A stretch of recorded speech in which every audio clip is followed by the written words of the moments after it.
Governor's Emergency Executive Order 20-01. And so we have had some pretty effective meetings here with all of us online. And I thank you for that. And I thank you for your patience until we can get back together meeting face to face. It is Wednesday, March 17, 2021, as we've been mentioning, St. Patrick's Day. And we'll do the usual, I think. And as we call roll, we will also ask you to also voice your approval or disapproval of the agenda.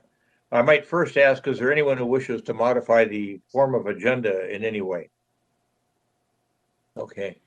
Ms. Ernst, let's go through and ask, call the roll and then ask for approval or disapproval on the agenda. Anderson. Present and aye. Bailey. Present and aye. Barber. Present and aye. Barnes. Present and aye. Boyles. Present and aye. Dugan. Present, aye. Foster. Present, aye. Fox. Brian Martinson's here in lieu of Fox, present and yes. Perfect, thank you. Geisler. Present and aye. Gattell. Present and aye. Giuliani Stevens. Present and aye. Hanson. Present aye. Holberg. Here, yes. Hollinshead. Present aye. Robertson. Jessica. I'm present. Yes, thank you. And aye. Yes. Karwoski. Present and aye. Healy. Present aye. Lindeke. Or Watson. Look. Present aye. McDonald. Buin. Present aye. McGuire. Present and aye. Narayanan. Present and aye. Pedrick. Reich. Sanger. Present aye. Schember. Present aye. Leith. Phil. Tolbert. Ulrich. Present aye. Williams. Present Oh, and aye. sorry, it's Coughlin. Bob. Windshuttle. Aye aye. It is Williams. Oh, it is Williams today. Okay, thank you. And Workman. Uterman for Workman, present and aye. Thanks, Matt. Yep, thanks, everybody. Right, present aye. Thank you.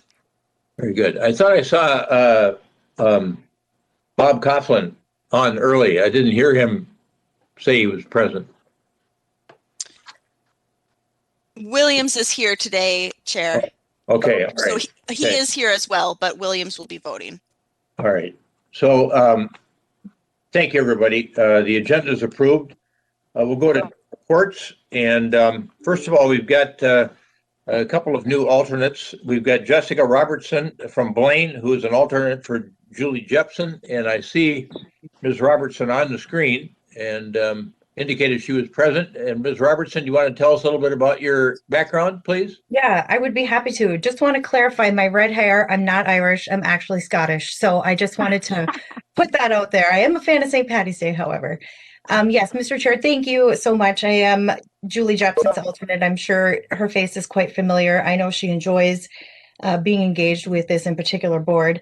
Currently, I'm a Blaine City Council member. Some quick background. I served as a board chair for the Chamber of Commerce for many years. Currently, I'm a member of the Trunk Highway 65 Coalition. Additionally, I've been a member of the MnDOT Public Advisory Committee for a long time, Rotary member, super engaged in the community.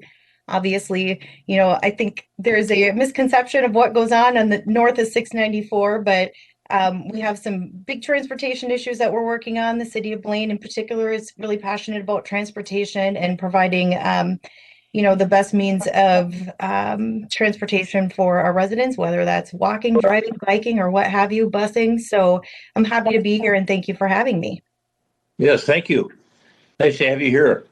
And then Janet, Mayor Williams, if Bob Coughlin is here with us today, we might as well have him give a little background. If he has dropped off the call, we could ask you to talk a little bit about him. Mr. Coughlin? Okay.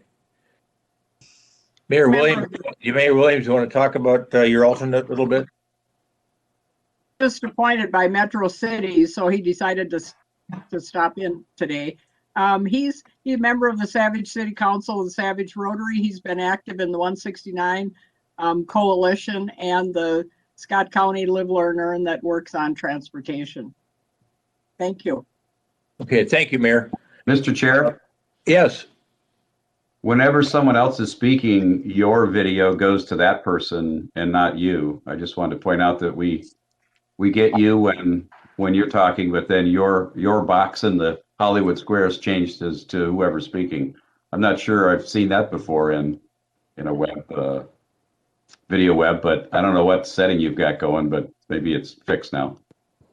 I've got the normal one going. We could have Greg Ritchie take a look at it, I guess. Yes. I'm jumping around in a couple different places. Yeah, now you're on the screen twice. Yeah, now I'm undefined. I'm down there with you. Yeah, I'm undefined. I've always been undefined. Jim, on my screen, you're the only one there. I'm not sure. Same with me. He's the only one there. We've got bigger problems, Member Keeley, than just me apparently. Yeah, I mean it's not a big deal. You're on there twice now, so. Oh. See, now I'm talking, and now that box that's undefined has got me on it. So maybe that's an extra. Is it the little tiny box in the bottom right? Yeah, It's the one that's undefined. Yeah, the ID is undefined center server. Oh, that box is what we're broadcasting out on through the chambers. Oh. It's I'm not sure how you have your layout selected, but if you go to layout and you go to focus. Yeah, it'll only put whoever's speaking on the full screen. I don't know what other people use. I generally have it on gallery so I can see the other folks, but either way. Yeah, probably something you're see,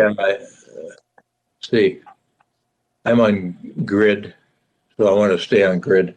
All right, thanks, Member Keeley. So we've got a group of folks looking at this unique projects. This is part of my report now, and we've had some people volunteer to serve on that unique projects team, that task force, but we need to still add a couple of county commissioners. So we would like to add 2 county commissioners. If you're interested as a county commissioner, let Elaine know. And there might be some other work we want to have that team or that task force do as well, in addition to the unique projects. And Elaine, I don't know if there's anything else you want to add to that or not at this point in time. I will just add that Cole Hineker will be reaching out to the tab members who volunteered to get your schedule to start setting up the first set of meetings. Okay. All right. So, folks, what would be the timing, Elaine, on wanting to know from the various county commissioners who would be willing to serve? When do you need that information? It would be good if we had it this week, so Cole can start the meeting scheduling. He's looking at several meetings over the next few months, so we want to get working on that. Also, if there's in a presentation later today that Joe Barbeau is giving on the evaluation of the last solicitation, more topics may come up that you would direct to that committee. So let me know that later this week so Cole can start scheduling. All right. Thank you, Elaine. I think Bob Coughlin came back on. And Bob, you want to introduce yourself and tell us a little bit about your background? Thank you. Yes, my name is Bob Coughlin. I'm City of Savage City Council, and a little bit of background.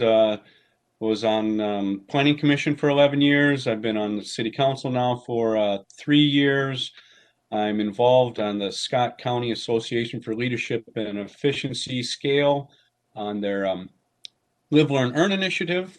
One of those is the Unified Transit Management Plan. We were coming up for transit issues within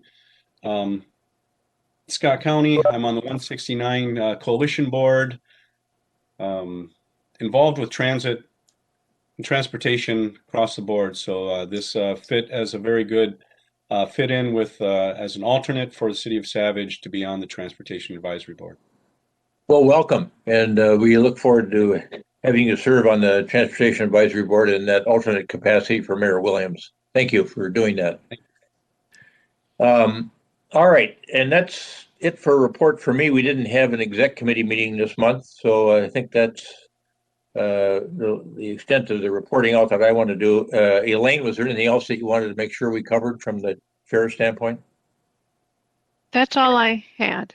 Okay, well, we're consistent there. All right, let's go to agency reports and Member Barnes, Mike Barnes from MnDOT. Anything you want to report out on? Yes, Mr. Chair, I do have a couple items here, and sorry I won't be on the video. I've been having network problems, so hopefully I don't drop here while I'm doing the update. A few items with this is there's been some questions about the federal COVID relief, the funding, the 160 million that we talked about over the last couple months, about the distribution. Just still let you know that there's still guidance being put together on how that will be done here through MnDOT. We should have more information hopefully here within the next month. A lot of it still has to do with the reporting abilities or what is going to be required. So, and part of that distribution. So we wanted to make sure that part was done. Let the group know that, from the infra grant, that has been posted up, and MnDOT is applying with the 494 project. We've had one, but there's been work going on from the 169 through to the airport, and different chunks of that being looked at for different projects and phases. So at this point, MnDOT's just submitting what would be the improvements east of the adding into the Corridors of Commerce project, but it would be east of the 35W in the Portland 12th Avenue interchange, railroad crossing near the Lindale Nicollet Avenue area. These were not specifically in the scope of the Corridors of Commerce, but yet through input from the tax and the PACs and the community, it was very important. So we're putting that into the package and submitting for an infra grant here soon, here in the next week. There's also there's other infra grants that are going in from Minnesota. There's one up on Highway 65 in Blaine, and also 212 in Carver County. So there'll be several from the state of Minnesota. And then just a heads up that the bill grants are going to be posted here probably in the next month. Not posted, but the NOFO will be up for the notice for build grant here in the next month. So that's that piece of it. And then, next month I'll probably highlight a little bit more, but we're getting closer now to the construction side of things. And so the group will see the final year of our downtown to crosstown on 35W. This will be the final year of that project. And we have a final year of our 35W North Min Pass. Also the final year of out there on 94 near Maple Grove.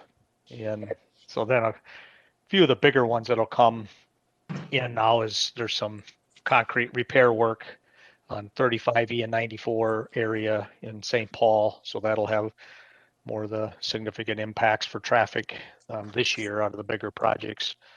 And then we'll have a few other smaller projects in scale to that on Highway 12, out doing a roundabout by County Road 90 and 12, and then also in Hastings on 316.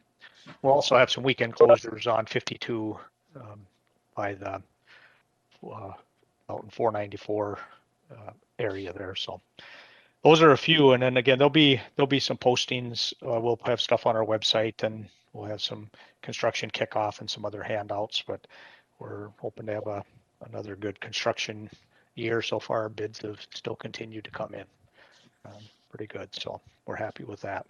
So with that, that's all I really had for updates, Mr. Chair, unless there's questions. Yeah, let me see if there are any questions for Member Barnes with respect to his report or otherwise with respect to MnDOT. Member Barnes. Mr. Chair, this is Ash Narayanan. Yes, Member I Narayanan. have a couple of updates as well. All right. So I just wanted to update the group that MnDOT has officially adopted the recommendations of the Sustainable Transportation Advisory Council.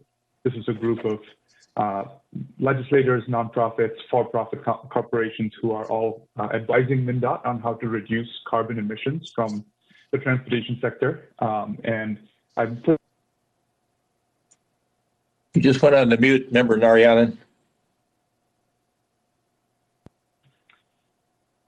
Sorry about that. I hit my space bar. I'm putting a link in the chat to the press release that MnDOT put out about this. And you can see the recommendations that have been put out by the group, which includes things like developing a clean fuels policy, supporting electric vehicle rebates, increasing investment in charging infrastructure. And in my opinion, what I think are most important is MnDOT is going to set a preliminary goal of reducing vehicle miles traveled in the state by 20% by 2050. And also thinking about how we might be able to prioritize the maintenance of our infrastructure before we go into highway expansion, and also looking at prioritizing transit and high occupancy vehicles on MnDOT-owned right-of-way. So we think this is a really significant development and really important leadership from MnDOT on building a more sustainable and low-carbon transportation system. Thank you, Member Narayanan. Anything else to report out? Well, I'll make sure that chat, your link in the chat gets circulated by Elaine post-meeting. So thanks to both of you. You've also both caused me to think about, particularly Member Barnes when he was talking about the COVID funding issue. I was on a call last Friday with about 18 mayors from across the United States that are part of the standing committee structure for the U.S. Conference of Mayors. I happen to be the vice chair of the Standing Committee on Transportation and Communications. And we had a presentation by two of the co-hosts for the meeting, Greg Fisher, who's the president from Louisville, mayor of Louisville, and then Mayor Eric Garcetti from Los Angeles. But one of the pieces of information we learned in the context of that meeting was that afternoon, which would have been Friday afternoon, Mayor Garcetti was going to be part of a team of people meeting with President Biden about a new infrastructure bill that is going to be in the range of 1 to 4 trillion. And so we can expect to see that coming sometime, I think, not too far off in the future here. Would be a transportation bill dedicated solely to transportation infrastructure and everything associated with it. So the recovery plan, the rescue plan, which has a significant public sector recovery component to it, I think cities are going to be able to concentrate on more local usage there, although it may have some regional implications too, some of this funding money, as soon as they figure out how it can be used. So that was just a way of supplementing what Member Barnes and Member Narayanan had to say. And then let's go on to, did I see Todd Bewan on the call? Yes, you did. Okay. Member Bewan, anything to report from the MPCA? Yeah, just one thing, Mr. Chair, thank you. As I've been reporting for many months, just one update on our Clean Cars Minnesota rulemaking that we've been working on now for more than a year, actually. We're actually at the end, the public comment period on the rule closed last week. And we have 1 week to respond to all the comments. We've got more than 10,000 comments that came in, many for the rule and many against. So we have our work cut out for us this week, making sure we're responding and getting all of that on the record for the administrative law judge, who will be issuing her report in about 30 days. She's got April 22nd as her deadline at this point. And what she will do is determine whether the rule meets the need and reasonableness standards, and she'll either approve it, disapprove it, or recommend changes. And then we'll see where we go from there. But I just wanted to report that we're nearing the end in terms of the open period, and now it will be up to the administrative law judge to determine where it goes from here. But it's been a very interesting process and a lot of interest from across the state. So that's really all I had. Are there any questions? Any questions for Member Bwin? Yes, Mr. Member Chair? Hollinshead. Yes, Member Hollinshead. Yes, I wondered about the VW settlement money. How much, can you remind us how much of that might be going for charging stations, if any? Yeah, Member Holland said yes. Absolutely. There's a portion of it. I can't tell you right off. I could probably find it in the next 10 minutes and I could put it in the chat. But there is a portion definitely that is directed from the Volkswagen settlement to charging and installation of charging stations and expansion of that. But I would have to just check in on some of those details. The reason I ask is because I think Electrify America is the VW charging station program.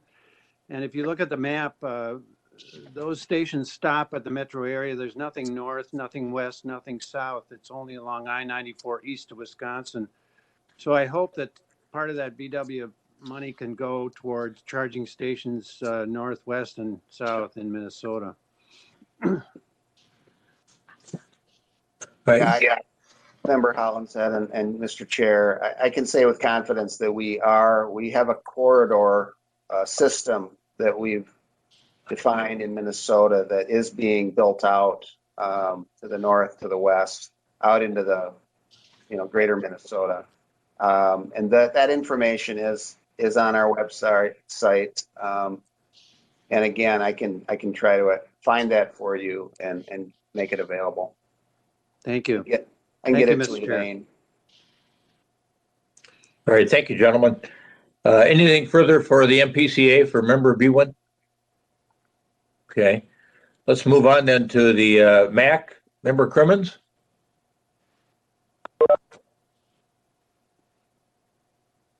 Is Carl with us today? No, he is not. Okay. He did send a report if you would want me to read that. Oh, please. Thank you.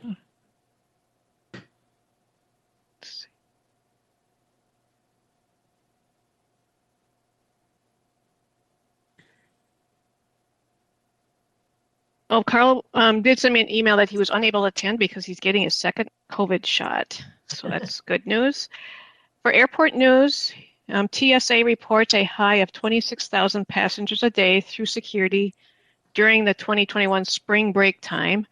In 2019, the daily total was a high around 45,000. In March, there is an average of 339 daily flights, and in April, there is a plan for 343 daily flights. There are currently 146 active domestic routes and 20 international routes. The MAC has opened a COVID test site on the connection bridge between the F and G concourse. Test results take from 15 to 30 minutes, and the test costs $99. The test site will accept cash, credit card, and insurance card. Payment by the insurance card is dependent on your insurance plan. Some destinations and airlines require the test before boarding, and travelers should check with their airlines ahead of time and allow extra time for the test. And Delta's rapid test site at G17 is now closed. And that was his report. Very good. Thank you, Elaine, for making that report on his behalf. And then on to the Metropolitan Council member, Deb Barber. Thank you, Mr. Chair. So first of all, happy St. Patrick's Day to everyone. With the maiden name O'Sullivan, I celebrate this day wholeheartedly, so very proud of that. Did want to say just a quick comment about the airport and going there. We actually had to travel. My son had a speed skating competition in Utah a couple weeks ago, and my experience was very good. I was really, really impressed with how Mac is handling everything out there. Definitely felt very safe, and everything was very clean. So I was a little nervous going into the experience, but it turned out very good. So for my report, want to give you a little update on the BRT efforts. The Met Council is anticipated to adopt the Network Next BRT recommendations this month. On March 8th, the Council's Transportation Committee approved a business item designating the next 3 arterial BRT lines. This action will advance to the Metropolitan Council next Wednesday. Since TAB received an update on this project in December, a few things have happened. All 4 candidate corridors that TAB reviewed received strong public support. Metro Transit received over 4,000 online survey responses and over 100 in-person surveys. The Central Corridor or Avenue Corridor is recommended for the F line based on key differentiators, high existing ridership, and lower operating and capital costs. The council will also name the G line on the Rice-Robert corridor and the H line on the Como-Maryland corridor. Naming those 2 additional lines will facilitate the project coordination ahead of specific BRT planning that is planned for later next year. Together, these new lines represent over 40 miles of new BRT corridors serving 4 counties. Next month, the TAB is anticipated to select the F line for the $25 million of 2020 regional solicitation funds. And the committee process through TAC financing or funding and programming will begin tomorrow. Next, I wanted to talk a little bit about some of the efforts to vaccinate transit operators. So all public transit operators have been given the opportunity to receive a vaccine as of yesterday. Metro Mobility drivers started to receive appointments last week thanks to Ramsey County providing 600 appointments. And now the remainder of Metro Transit, suburban providers, and contractor operations in the metro area will start getting vaccines, primarily at the States Mall of America vaccination site.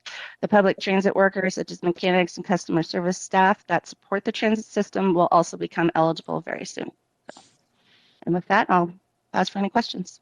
Thank you. Any members have questions for Member Barber on her report on behalf of the Met Council? All right. Very good. We'll move on. John Solberg, do you have anything to report out on as the TAC chair that precedes the business work that we're going to be doing? Yeah, just a couple of things, Mr. Chair. Thank you for the opportunity. In addition to those items, those business items that you'll see before you today, the TAC did review 2 other areas that we got updates on.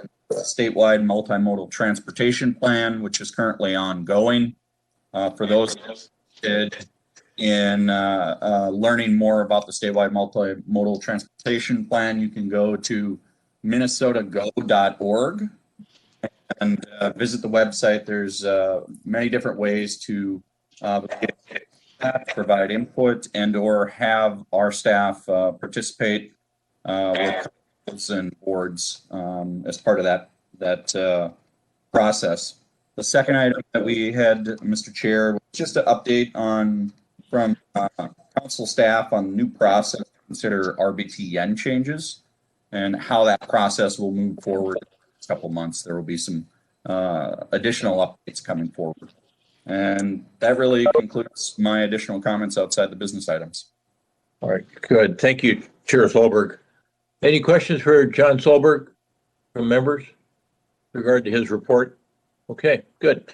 Let's roll into the business items. We've got some consent agenda items. Is there anyone on the tab that wishes to remove an item from the consent agenda? Is there a motion to approve the consent agenda items as shown? So moved. Anderson. Seconded. Bailey. Bailey second. Anderson moved. All right. Any further discussion? Roll call, please, Ms. Ernst, with respect to approval of the consent agenda. Anderson, Aye.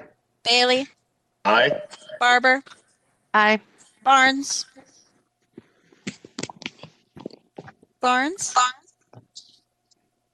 Boyles, Aye. Dugan, Aye. Foster, Aye. Martinson, Aye. Geisler, Aye. Gotell, Aye. Giuliani Stevens, Aye. Hanson, Aye. Holberg, Holberg, Hollinshead, Aye. Robertson, Aye. Karwoski, Aye. Keeley, Aye. Lindeke, Aye. Look, Aye. Bewen, Aye. McGuire, Aye. Naryanan, Naryanan, Aye. Petrick, Reich, Aye. Sanger, Aye. Schember, Aye. Leith, Tolbert, Ulrich, Ulrich, Aye. thank you, Williams, Windshuttle, Aye. and Uderman.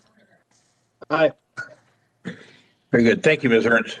The consent agenda items are adopted, approved and adopted. Thank you, everybody. And I just wanted to quickly note, I want to thank Jenna Ernst for the nice job she does on the minutes every month. And looking at them again this month, it just reminds me of the quality work that she's doing. So thank you, Ms. Ernst. You are very welcome. And then on to the non-consent items that we need to take some action on, I believe. And then the first matter there is 2021-12, which is some federal performance measure targets. And Chair Solberg from the TAC has this matter in terms of introduction. Yes, thank you, Mr. Chair. Just a couple of items. These fancy names of PM2 and PM3 performance measures really do come down to federal performance measures on pavement and bridge conditions, system reliability, and CMAQ. And so just to highlight a brief overview for board members, pavement and bridge are specifically follow along with MnDOT guidance on pavement and bridge for performance measures of good and poor. There was a slight deviation on the non-interstate NHS in good poor condition that was made in the committee process, and really what that ended up doing is changing the good recommendation from using 50% to 53%, and the poor from 4% down to 3%. And this was really a recognition that these principal arterials that are not interstates in the metro do carry a higher level of traffic in the metro are to the system as a whole. So it was recommended to keep those targets a little bit higher level in the good, a little bit lower in the poor to recognize that importance. System reliability and the CMAQ was developed along with MnDOT, and those performance measures again sitting at 25% of travel by non-S single occupancy vehicle, and then you can see the emissions that's the level at 7. These targets are required to be approved by March 30th of 2021. And if there are any questions, I can certainly stand for these, or if not, I'll turn it over to David, David Burns, who was able to maybe put in-depth information. David Burns, are you available? And are there some questions with regard to these performance measures that are being changed or changing? Keeping in mind that system preservation is the goal here. Hi, Mr. Chair. Yes, I am available for any questions. Thank you. And for some reason in my packet, I'm not seeing the requested action here on 2021-12. Chair Solberg, can you, or Elaine? Mr. Chair, it's tab recommend the adoption of the PM2, PM3 performance measure targets. All right, very good. Thank you for that. Is there a motion to that effect? Mr. Chair, I'll move. Go tell. Thank you, Commissioner. Is there a second? Karwoski, second. All right. Commissioner, thank you. Any further discussion? Roll call, please, with respect to adoption of 2021-12, which would be the acceptance of the PM2 and 3 performance measure targets. Anderson, Aye. Bailey, Aye. Barber, Aye. Barnes, Aye. Boyles, Aye. Dugan, Aye. Foster, Aye. Martinson, Aye. Geisler, Aye. Gotel, Aye. Giuliani Stevens, Aye. Hanson, Aye. Holberg, Yes. Hollinshead, Aye. Robertson, Aye. Karwoski, Aye. Keeley, Aye. Lindeke, Aye. Look, Aye. Bewen, Aye. McGuire, Aye. Naryanan, Aye. Pedrick, Reich, Aye. Sanger, Aye. Schember, Ulrich, Aye. Williams, Windshuttle, Aye. and Uderman. Aye. Thank you. 2021-12 is approved. And next, we will move on to the informational portion of the agenda, which is where we're going to spend the bulk of our time today. But first, we got Joe Barbeau with us, who's going to talk about some of the regional solicitation feedback and preparation, discussing what were the key or the main themes heard from the last solicitation. And Joe's going to keep it at a fairly high level for now. We'll be getting back into this in more detail in the months to come. Then we'll turn our attention to the equity measures that we're working on here with a little further awareness building around the issue as we move towards the next regional solicitation. So go ahead, Joe. Thank you, Mr. Chair. And I'm making sure, okay, I have control of.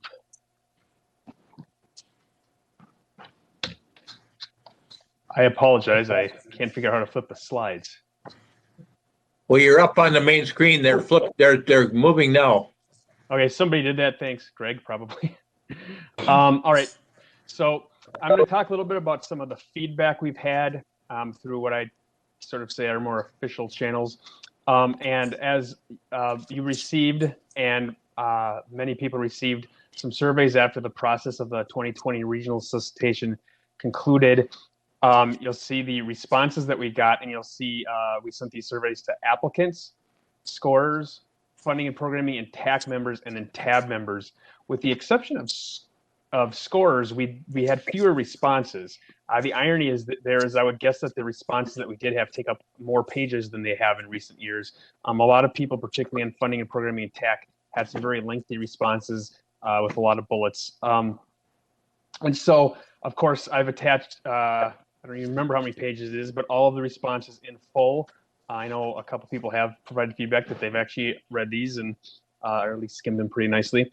But we are going to have, I'm going to give you a summary of what staff took away as the key themes from there. If you could flip the slide, Greg. Thank you. So a lot of things that we heard, not so much at the tab level, but at the committee and applicant level, is about bike and pedestrian bridges. There was a little bit of concern that bike and pedestrian bridges are allowed in several categories, including transit, because there is some dual use of these. So perhaps there's consideration for whether we want to find a way to narrow that or even give them their own category, because they do, of course, score fairly well. There is some concern with scoring methodology, whether there needs to be a more prescriptive methodology. When we write this, it's very hard to determine every eventuality, and a lot of scorers create their own matrices. Could those kind of things be more officially embedded, if you will?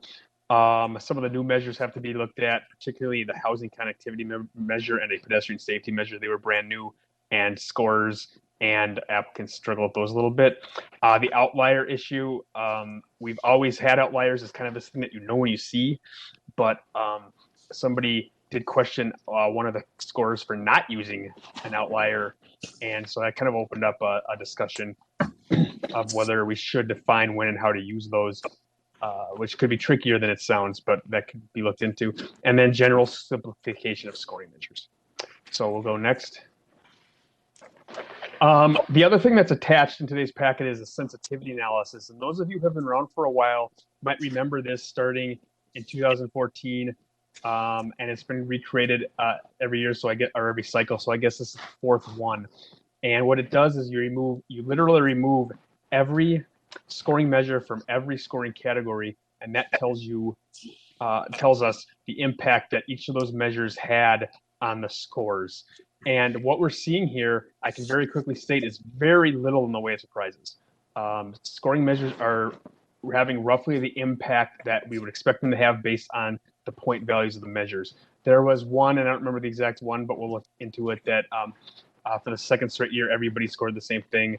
It had to do with rating the functional classification in one of the roadway categories. But for the most part, there are no surprises. I think that has gotten better over recent years, and maybe as a result of the first couple of of sensitivity analysis. Next.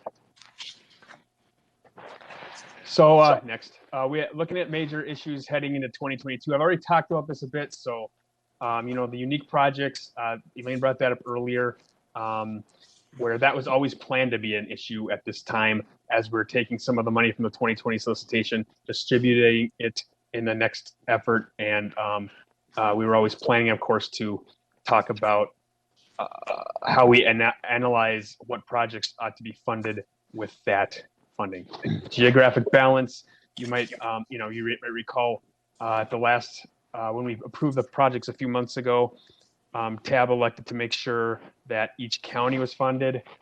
If that's something, I think there might be room for discussion if that's something that we want to be codified. If so, do we want to lend any discussion to the possibility of whether we consider HSIP as part of that, because that county did get an HSIP project as well. Whether skipping projects would be appropriate. One of you brought up that as an option, because we did fund 2 projects to get to that one project. Whether there's a way to put scoring into geographic balance into the scoring process and things of that nature. So whether to sort of formalize it a bit. Bike and pedestrian bridges I talked about. Looking at the measures I kind of talked about, simplifying. So at this point, we would be interested in whether there's other things that people in this group think are big items, sort of, we're at the high level right now. And then, of course, as Elaine mentioned, if there's anything that should be brought to that group that's also talking about unique projects. So the next slide, I believe, is the last one. And this is just sort of a schedule of events. All this happened fairly quickly, as you'll see. November isn't that far off, and perhaps even in person, we'll be getting another solicitation underway.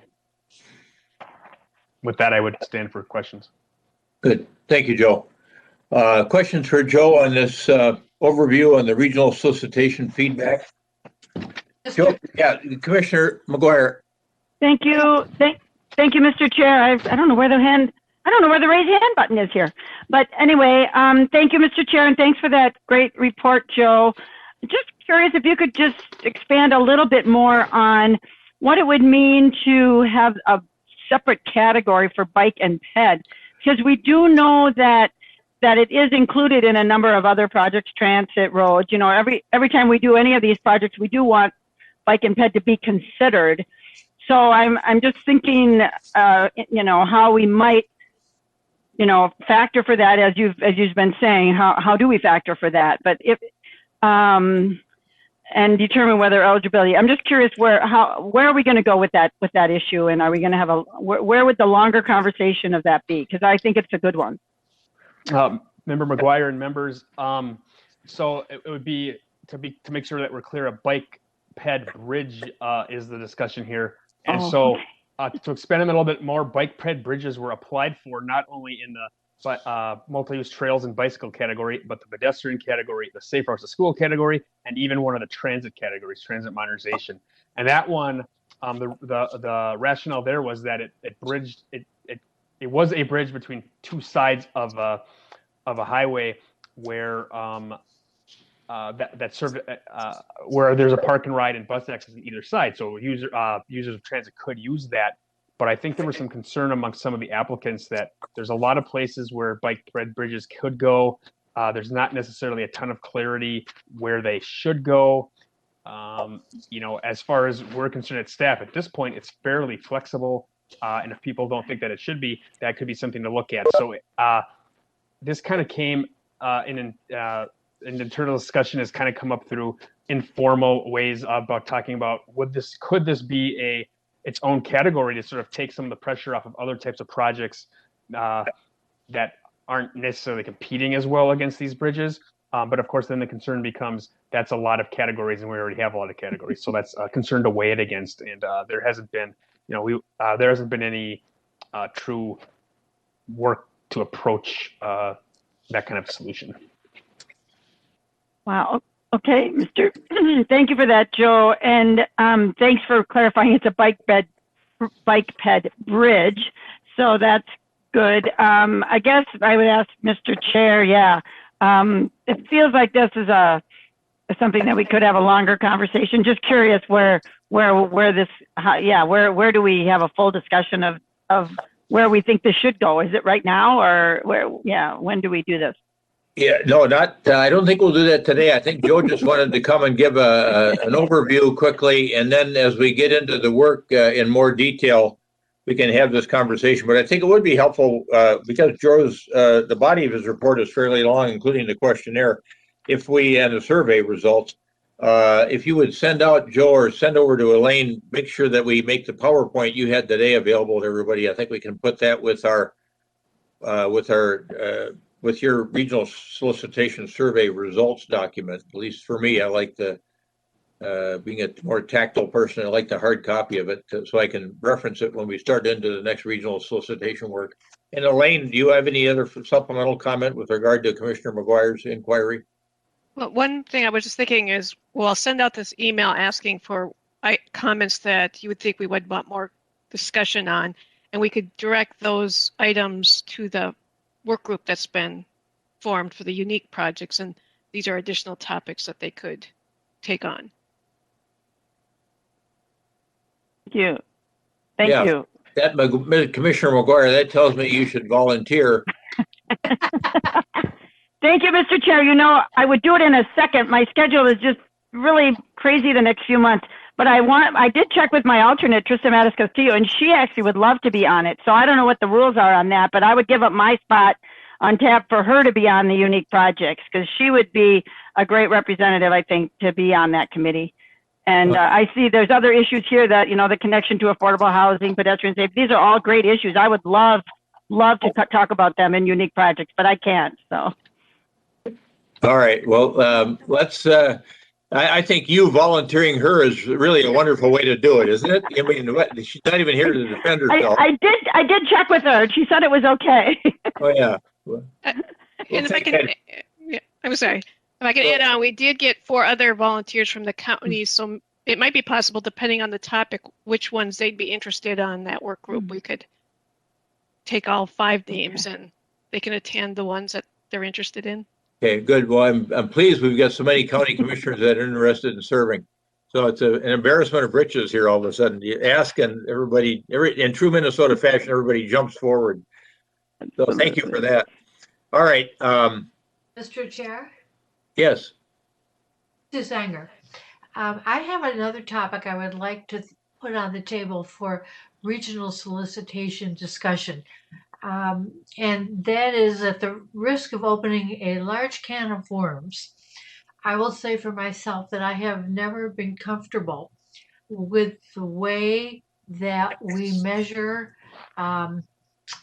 equity when it applies to road projects, where the roads, the repairs or the work to be done is on a road that's regional and serves people from all over the state, not just people in the neighborhood adjacent to where this project may be. And so I'm wondering if, as part of our planning, we could look at different ways that roadway equity is measured in other communities in the country to see if there's could refine ours.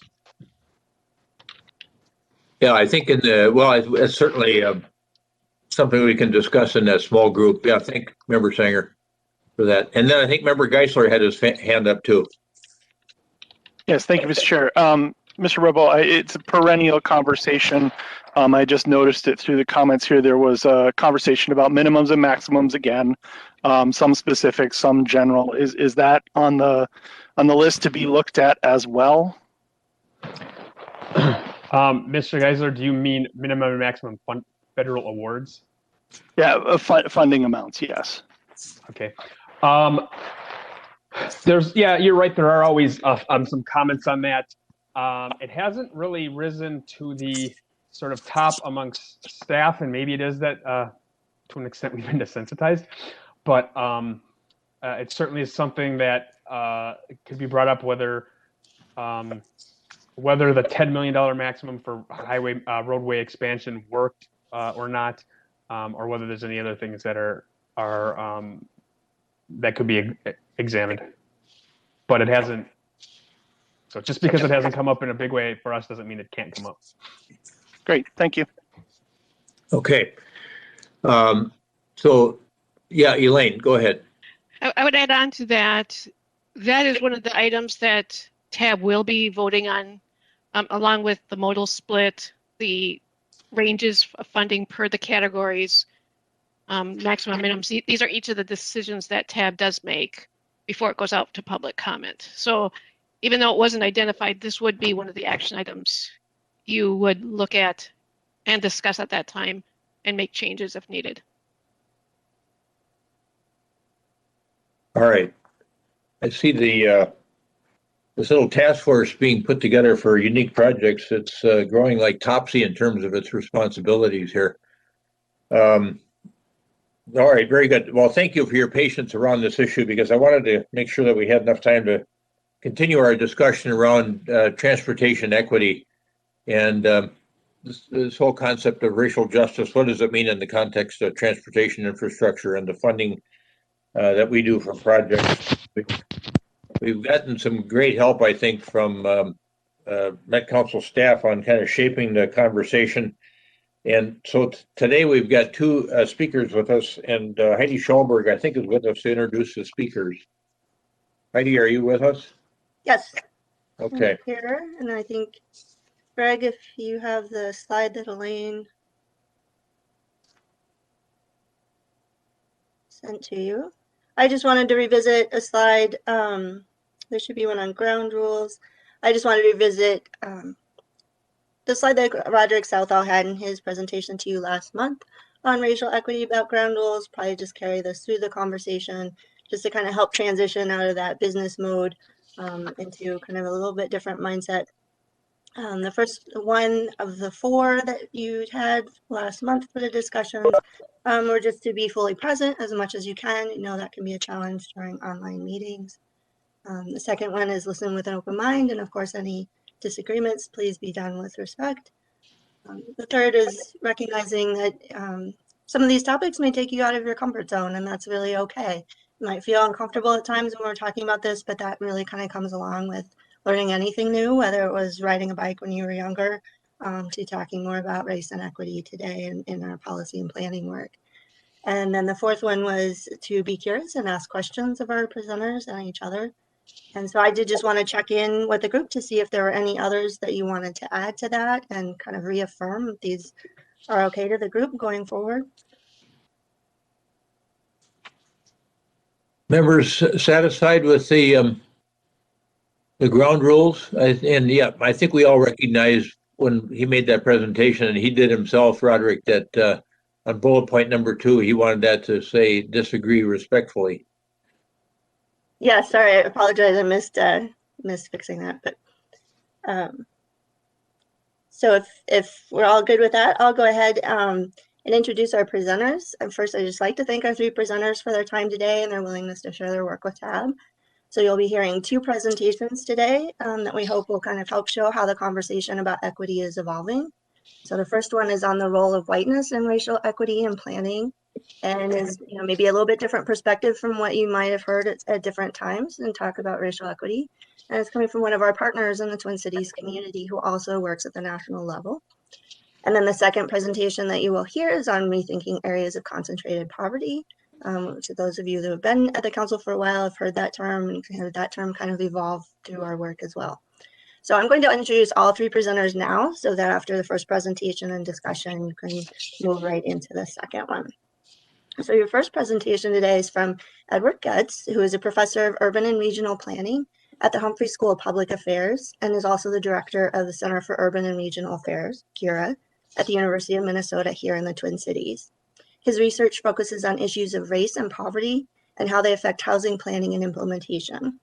His most recent book, The One-Way Street of Integration, Fair Housing and the Pursuit of Racial Justice in American Cities, examines the tension between the pursuit of integration and community development efforts that focus on building power and communities where people are. And then the second presentation will be from 2 presenters from council staff in our research department in community development at the council. Kristen Ribaturas is a senior researcher who's been at the council since 2013. And since that time, she's collaborated on a number of research reports concerning racial inequities, affordable housing production, and indicator dashboard projects. Her co-presenter is Matt Schroeder, who is a principal researcher, also in the same area. He also joined the council in 2013, and since then he's overseen the council's population and housing estimates program and contributed to council research on racial inequities and housing dynamics. So with that, I will turn it over to our first presenter, Professor Getz, and thank you for being here. Professor Getz, welcome.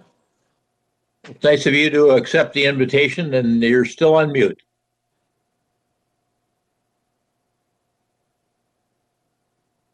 All right, how's that? Can you hear me now? We can hear you. Thank you. The daily struggle. And better yet, you've also reappeared. So you had vanished for a split second there. Right. I have a deck of slides.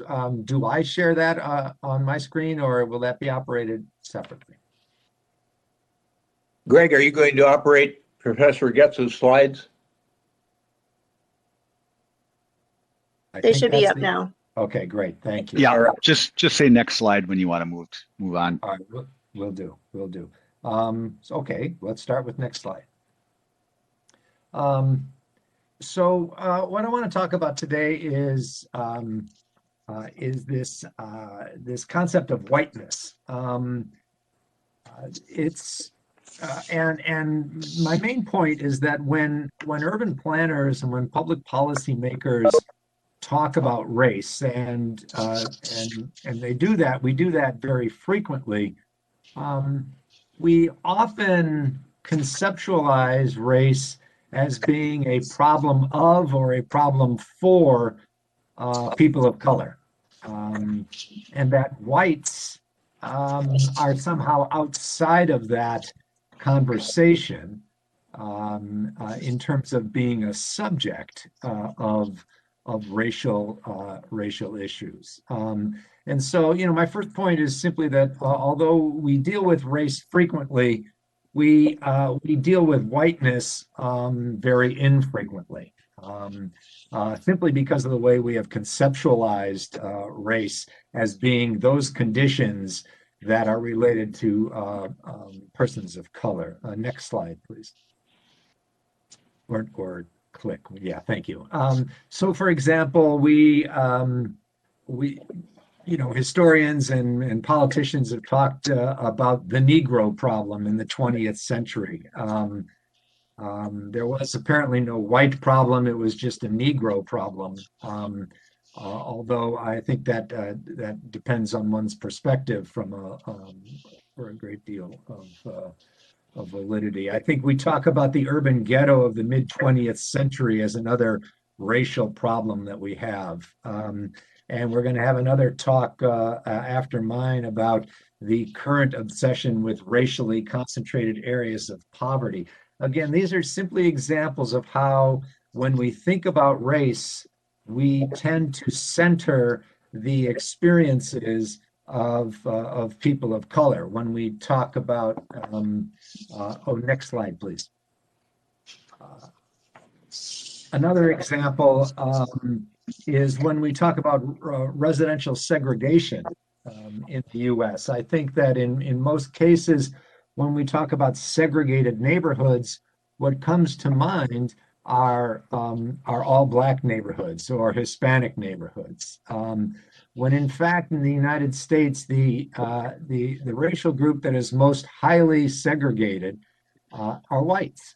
And here you have an example from a sociologist showing the trends in Black segregation over time, Hispanic segregation over time, Asian segregation over time. They are all normed against whites. And so, you look at the graph and you say, oh, well, Black segregation increased until about the 70s, then it's been decreasing. Hispanic has been at a lower level and has decreased, and Asian was at even a lower level. And what's hidden here is the reality that I just mentioned. What about whites? Whites are the norm. Whites are the baseline here.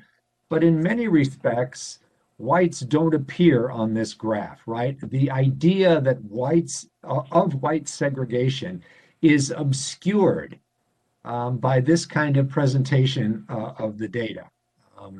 Whites are literally the sort of whiteboard against which the patterns of other groups are examined, and in many cases problematized in ways that we don't problematize white patterns. Next slide. So the other thing that I want to point out before I get into the meat of what I'm saying is that we also often tend to think of racial problems as just that, problems in an otherwise well-functioning kind of liberal democratic tradition that we have, or as Minnesotans, we may think of ourselves as progressive, so having an even enhanced progressive democratic tradition, and that the problems that we have, the racial problems we have, are somehow system failures. There's something wrong in the way that we're operating. And that is one way of looking at it. The other way of looking at it is to look at the 200 years of racial segregation, racial subjugation, racial hierarchies, not as faults of an otherwise well-functioning system, but as the system itself. That we have created systems of racial hierarchy and domination, and they're operating just fine. And in fact, they operate and they're quite innovative over time as well. And so I will say more about that next.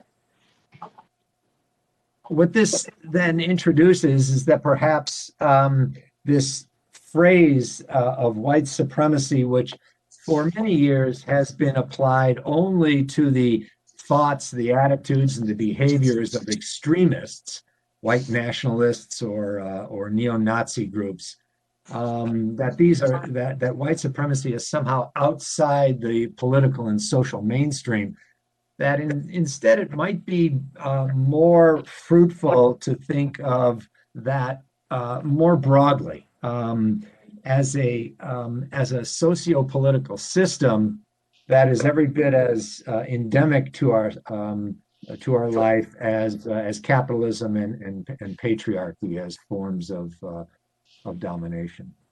Next slide, please. So I think it's possible to see and to talk about whiteness in all domains of urban planning, how we plan for housing, certainly land use, economic development and redevelopment, transportation, et cetera, the whole list here. I myself am an expert in housing. Many of my examples will come from housing. I know that the work that you do is in transportation. I think I guess I only note that because you may have to do this translation to your own domain of planning in ways that I'm perhaps not well equipped to help you with. But I do think that it's possible across all of these domains. Next slide. So I want to talk about what I think are the 4 essential elements of whiteness that we need to think about as planners, as urban planners, transportation planners, housing planners. I'm going to talk a little bit about the invisibility of whiteness, how sometimes it's hiding behind what we're doing and what we're talking about. I want to talk about whiteness as as exclusion. I think its elemental dynamic is one of exclusion. I want to talk about how whiteness has a value, and then how it is resilient and durable, and how it maintains itself even in contexts where it is questioned and where we pursue policies to try to address it. Next slide. So let's talk about the invisibility of whiteness, the notion that whiteness is everywhere, but at the same time, oftentimes very hard to see. Click again, please. And so the point here, first and foremost, is that whites occupy, for the most part, an advantaged position in our society. And that advantage is very rarely questioned, is very rarely interrogated. Rather, it is quite frequently normalized and legitimized. And part of that, again, gets back to whiteness as the invisible baseline condition in our society. So, for example, there is an analyst who looks at differential rates of property value appreciation over time, noting that white neighborhoods property appreciates more quickly, but it appreciates much less quickly in communities of color. And in fact, this observer said that this is kind of a segregation tax, that when people of color are segregated in neighborhoods, what happens is that their property is devalued. It may lose value. At the very least, it sort of stagnates in value, and they call this the segregation tax. And I guess all of that is true, and I don't have any bone to pick with that analysis, except that by not switching the narrative and talking about what's happening in white neighborhoods, we tend to hide the fact that those of us who live in white neighborhoods, who own properties in white neighborhoods, are actually benefiting from that whiteness. We are experiencing a segregation dividend. And, you know, the analysis could just as easily been framed around a segregation dividend as it could have been around a segregation tax. But one framing directs us to think about communities of color, and the other directs us to think about advantages in white neighborhoods. And if a segregation tax is unfair, and people of color and communities of color suffer from unfair advantages, it's just as true that whites receive dividends that are unfair, and that whites benefit from advantages that are just as unfair, or that at least accrue from the same unfairness that produces disadvantage for people of color. We talk about opportunity neighborhoods. This is a way of de-racing what's really happening, which is that these are areas of concentrated white affluence. But we talk about them in terms of opportunities that exist. But I think when you really dig down into what is an opportunity neighborhood, you find that opportunity doesn't exist independent of the whiteness of that neighborhood. And that opportunity neighborhoods used to exist in central cities in the early 20th century, but they moved to neighborhoods. Well, they moved to neighborhoods of suburban areas as whites moved, right? So this notion that people follow opportunity really obscures the real dynamic, which is that opportunity follows people. It follows white people. So this is another way of obscuring white advantage or legitimizing it. Click again, please. And so this is just simply a way also of noting that whites are not raced in ways that people of color are. The whole concept of racially concentrated areas of poverty, this is a creation of the federal government, the definition of which is any place that has 50% or more people of color and 40% or more poverty. Think about what that means.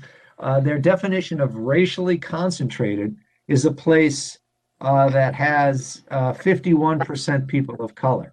A place could have 99% white people and it wouldn't be regarded as racially concentrated, right? Here, the term race is being applied only to people of color. Next, please.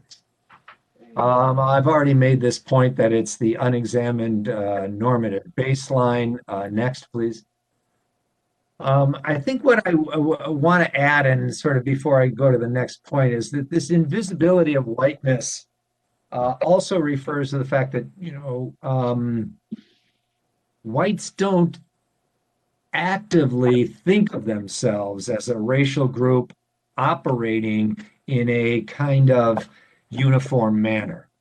That these benefits are kind of hidden, that the benefits that we get are kind of hidden, we kind of take them for granted, etc. I will say that more and more analysts are thinking that that whole construction of whiteness is a bit historically contingent. And that over the last 5 or 10 years, we have seen the emergence of a much more self-conscious white consciousness. I think we've seen it over the last 5 years politically, anyway, a good deal more than we have in the past, where white nationalist groups are becoming much more assertive and operating in the political environment in that way. So perhaps invisibility of whiteness is somewhat less tenable than it was in previous decades. Okay, next, please. I want to talk about then whiteness as exclusion. Click again. The notion here is that there is a value to whiteness, but whiteness itself is meaningful only in the context of non-whiteness, right? Whiteness needs a group of others that are defined as non-white, and we know historians will tell us that the definition of white has changed over time. It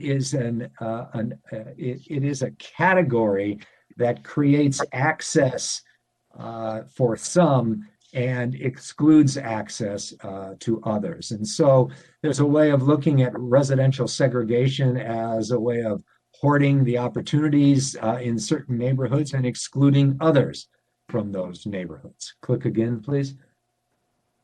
We can look at exclusion in other policy areas. A lot of people have credited the New Deal and a lot of the policy innovations of the New Deal as some of the most influential of the 20th century, certainly, and having gone a long way towards creating the great American middle class.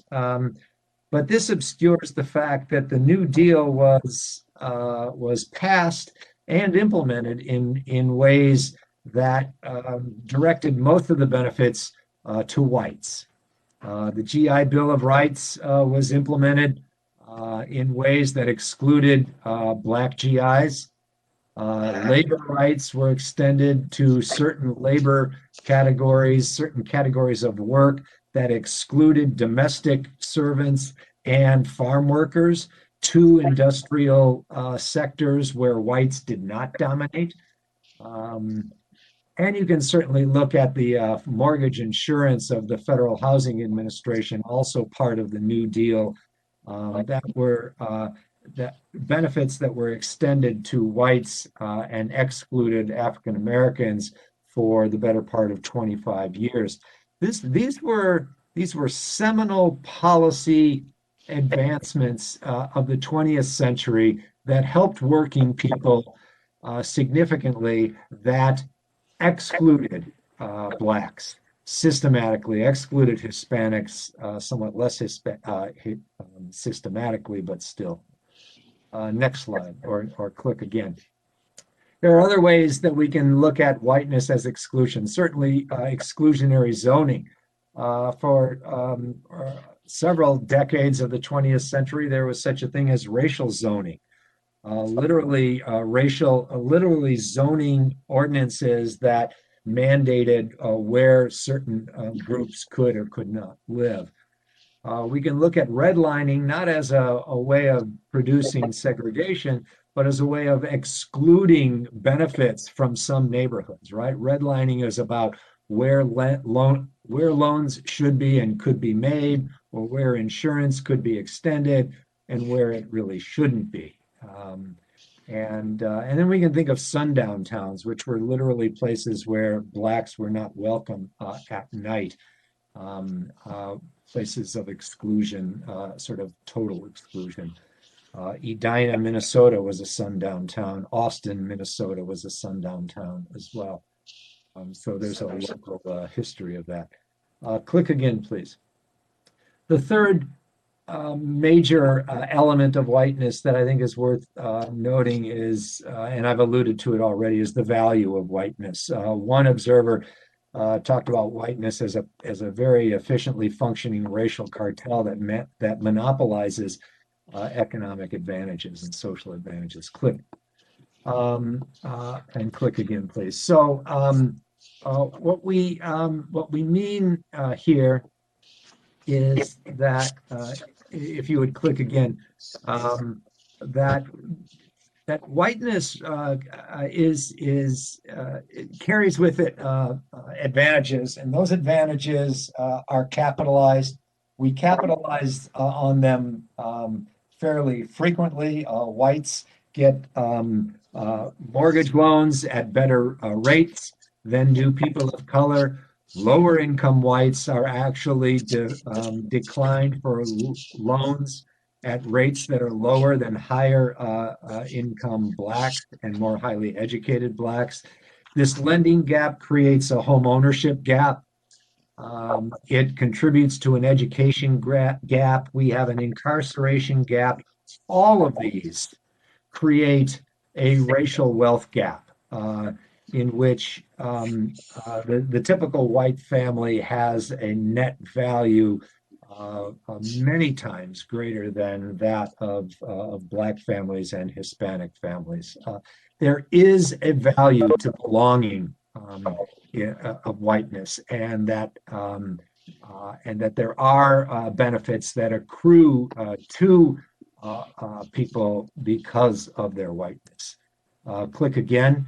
And that this wealth gap is intergenerational, right? We pass along this wealth to our heirs. The homeownership gap and the wealth gap that accrued allowed an entire generation of white people to finance the college education and their own retirements in ways that were not available to Blacks or to Hispanics, people of color more generally, right? And that this is some of the value of whiteness that is passed on. Click again. And that the value of whiteness is not just material, but it relates to status and psychology as well. And these are not without their own implications. When we talk about differential rates of illness, when we talk about stress and the health outcomes and implications of stress, we're talking about very real impacts and value of whiteness that is not shared by people of color who live in areas of higher crime, who live in areas where the schools aren't good, who live in areas where their own investments are not producing wealth in ways that occur in white areas. Click again, please. And then finally, I think the last point I want to make about this is the durability of whiteness. This idea that we have racism in the U.S. and it doesn't take active racists to apply this kind of whiteness and racism. Click, please. We sometimes think of ourselves as being in a post-racial society, but in fact, the racial inequalities that exist and the racial wealth gap is as great now as it has been at any point in time over the last 100 years. Click again. I think another way of thinking about the durability of whiteness is to think about what I alluded to earlier, which is a really unbroken history of innovations in racial subjugation. First, there was slavery. Then, in the face of Reconstruction, we saw the emergence of black codes and Jim Crow, ways to continue subjugation of people of color. When those fell out of favor, we moved to a different form of imposing hierarchy and inequality, and that was through mass incarceration. We can talk about de jure discrimination moving to de facto. We can talk, certainly in my own field of housing, there is a long and rich history of policy innovations that we have created that have delivered benefits of whiteness to whites and have delivered penalties to those who are outside of the category. Click again. And I think it's important to note also that one of the elements of durability in whiteness is what you can call the legacy effects. Even if all overt discrimination were to end today, we have in place a built environment and a physical landscape that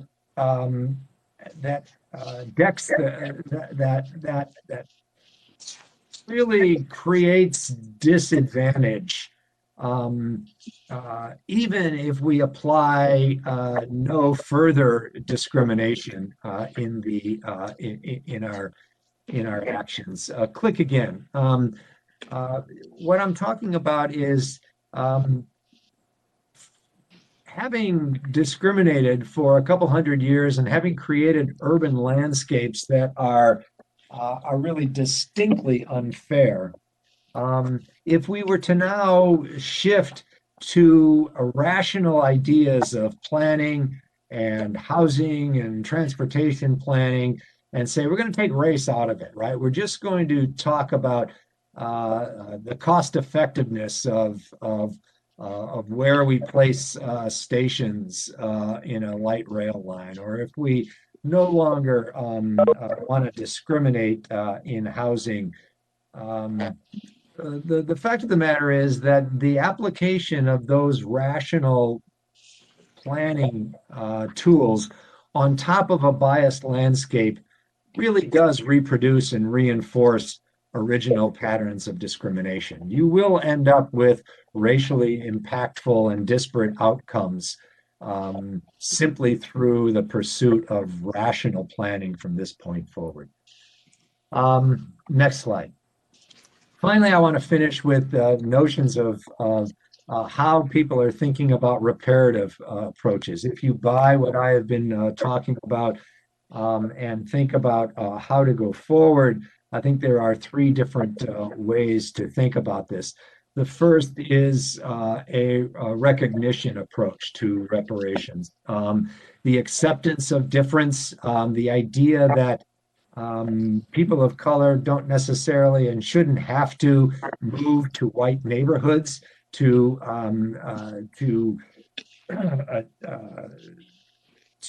experience the benefits of society. This gets to the naming of monuments, it gets to symbols, et cetera. There's this whole element of symbolic or recognition reparation.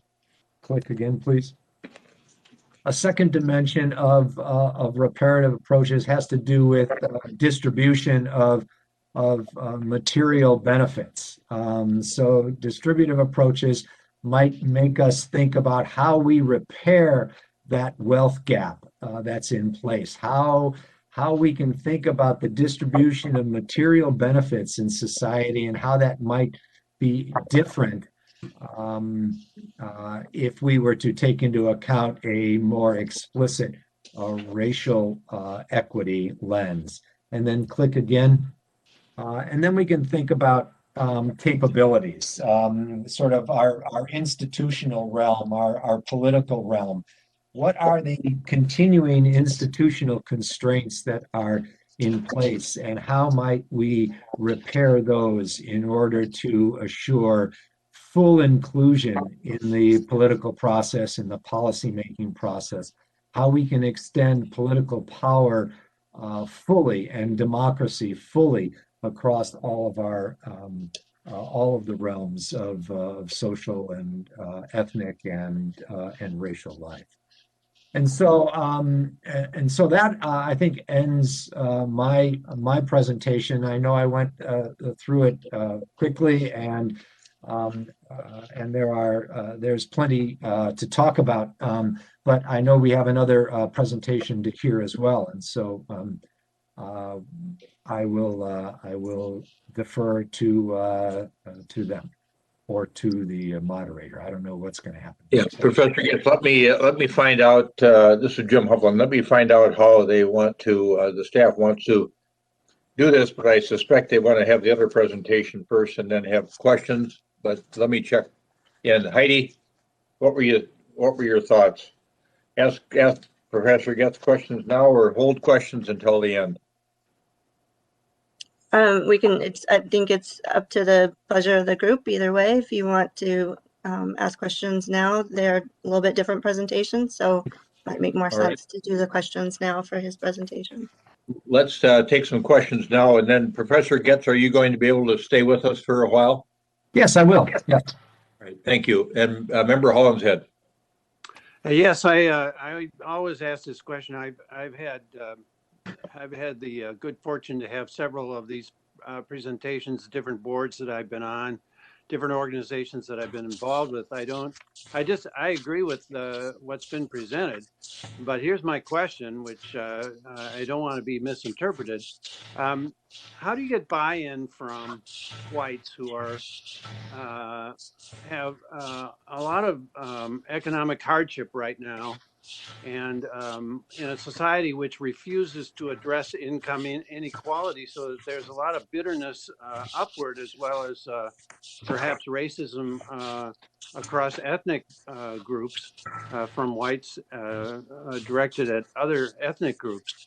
How do you get buy-in from whites who feel like they are being left behind? I would like to know the answer to that. Right.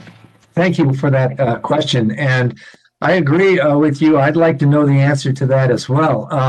I will say that part of the, I think the dynamic you're talking about, one of income inequality, is one that is shared across racial categories, right? And so I think the first thing, one step in this direction, and I'm not going to pretend to have the answer to this, but one step in this direction is to sort of lay bare the myth, I think, that immigrant groups or racial groups or ethnic groups are part of the reason why lower income whites have been left behind economically. And I think that oftentimes you see this division being sowed in and across social groupings. And so I think it takes an analysis then that identifies, really the origins of some of the sources of income inequality that lower income whites are suffering from as well, and lower and educational inequalities, opportunity inequalities as well. Thank you, Mr. Chair. Other questions for Professor Getz right now? This is Commissioner Uterman in Carver County. I just had a question. I get out and about, meet with a fair amount of people, and by no means am I a scholar or an academic. I'm just a lowly commissioner a couple months in. But one of the questions I get asked a lot is, we're hearing a lot from academics and scholars in this space that fundamentally push back at the ideology that there's whiteness in some of the concepts that you presented. Is there anybody that could provide an equity and perspective so we can hear from both your perspective and another perspective on large topics like this? I'll just give you an example. I have a sizable group of non-white people that advise me, and one person says, just leave me alone. Build the roads, spend the effort building those roads and those bridges. Somebody else said, actually gave me a book, and the name of the book was Please Stop Helping Me. And so there's a different viewpoint out there, and we talk about equity, but it feels like sometimes those perspectives aren't at the table. Is there a way to get a perspective that may be different than your own? Thank you, Commissioner Uterman, and it's a very good question. I wouldn't actually regard it as a perspective different than my own. I think that one of the things that I noted on the last slide, and I wasn't able to go into it in much detail, but part of the idea of establishing a more equitable approach to things is to listen to people of color, and to listen to what they have to say about their communities, about what those communities need. And I don't know that that it makes a good deal of sense.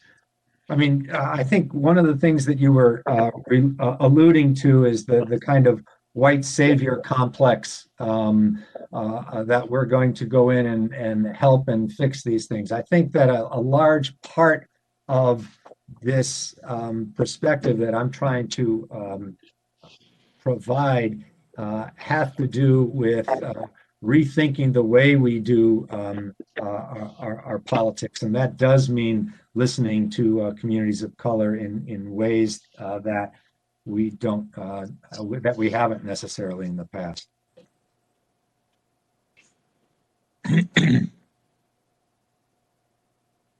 Other questions or comments or follow on, Commissioner Uterman? Yeah, Mr. Chair, I had a quick question. This is Todd Beam from the Minnesota Pollution Control Agency. Thank you for the presentation. It was very interesting.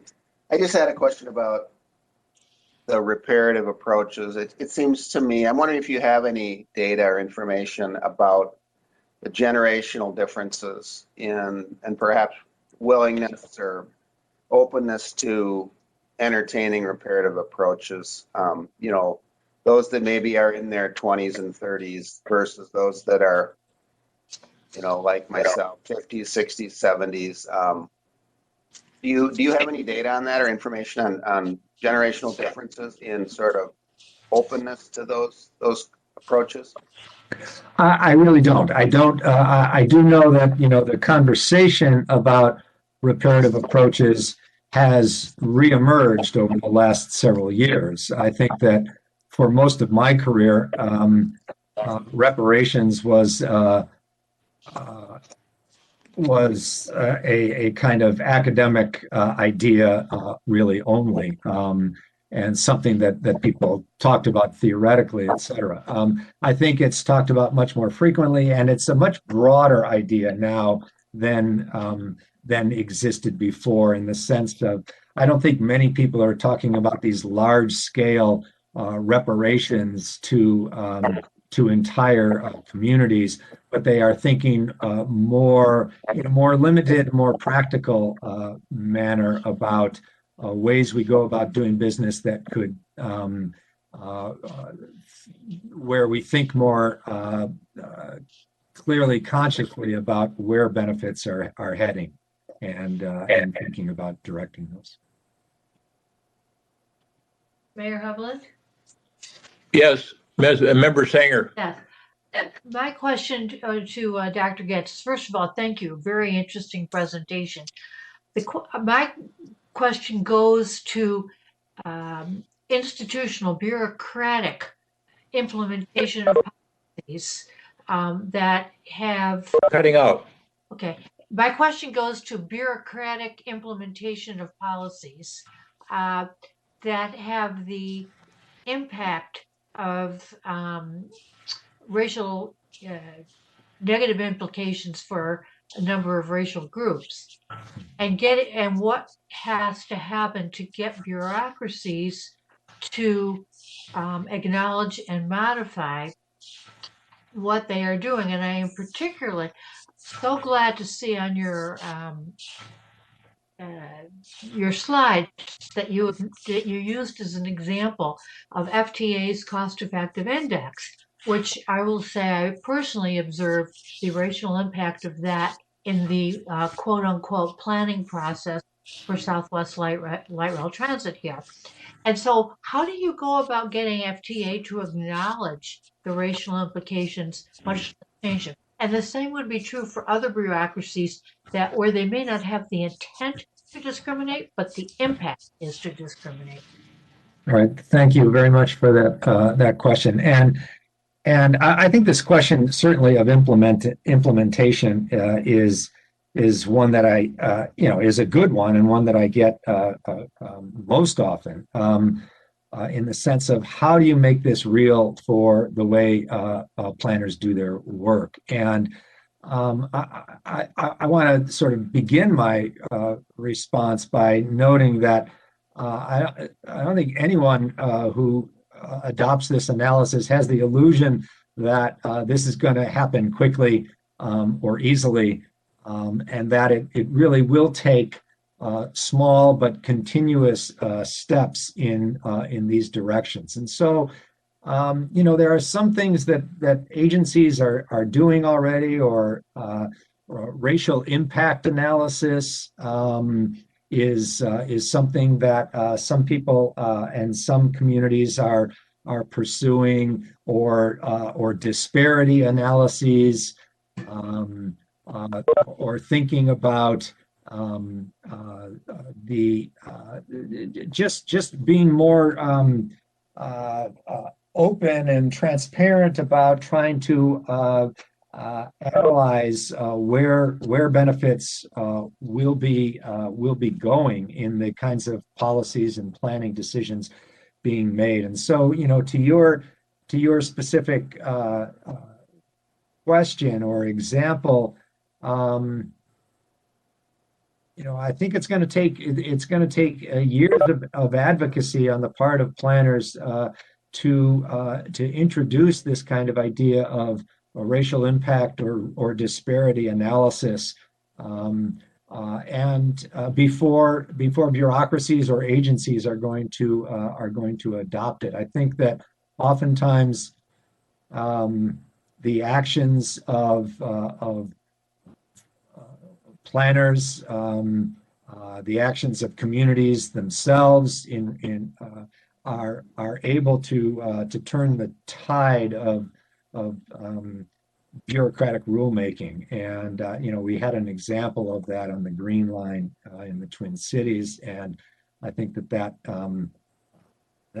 how it's done. It's simply done through continuous work and continuous advocacy for a different way of analyzing the work that's being done. Thank you. Mr. Chair, I have a question. This is Member Narayanan. Thank you, Professor. That was a really fascinating presentation. One of the things I was struggling to understand a little bit is the distinction you made between what you call the incentives that whiteness provides versus kind of the tax that is, put on communities of color. What is the meaningful difference there in terms of how that would play out in a policy approach when we're trying to kind of reduce racial discrimination? Right, thank you. Well, it could have I think two things. I want to answer at least in two ways. First, by talking about it as a segregation dividend, you begin to examine how this pattern is affecting white communities as well as non-white communities, right? And it surfaces the fact that in addition to unfair disadvantage, you may have unfair unearned advantage, right? And so it opens up the deliberation and moves it beyond simply the problems of communities of color. Second, then, if a conversation then ensues, and in fact, there is some agreement that the property value appreciation and the wealth accumulation in white communities is a result of the same dynamics that have limited accumulation and wealth growth in communities of color. This opens up, I think, a greater receptivity to more reparative approaches, to perhaps possibilities of diverting tax revenues from areas of white wealth to other communities that have not been able to experience that type of thing. So it has the purpose of opening up the narrative, of expanding the analysis, but then I think it also may point to specific tools that we don't think about now. That's really illuminating. Thank you.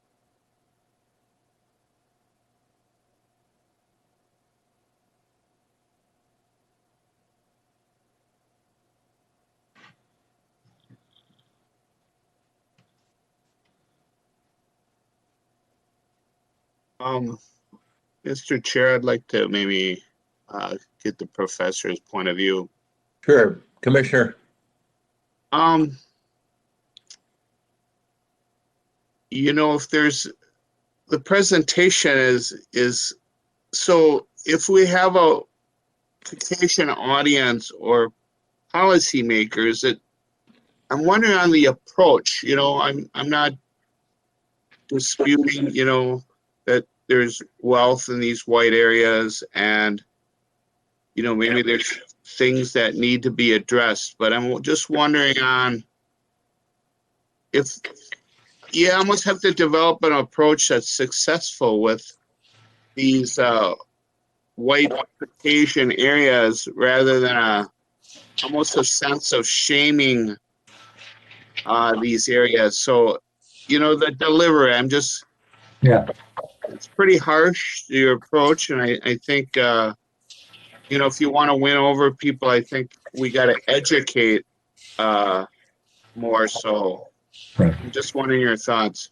Yeah, no, I fully agree with that. I mean, I was told I had 20 minutes to deliver a bunch of material, and so I've got a whole series of hard-hitting slides with my main points. But you're absolutely right.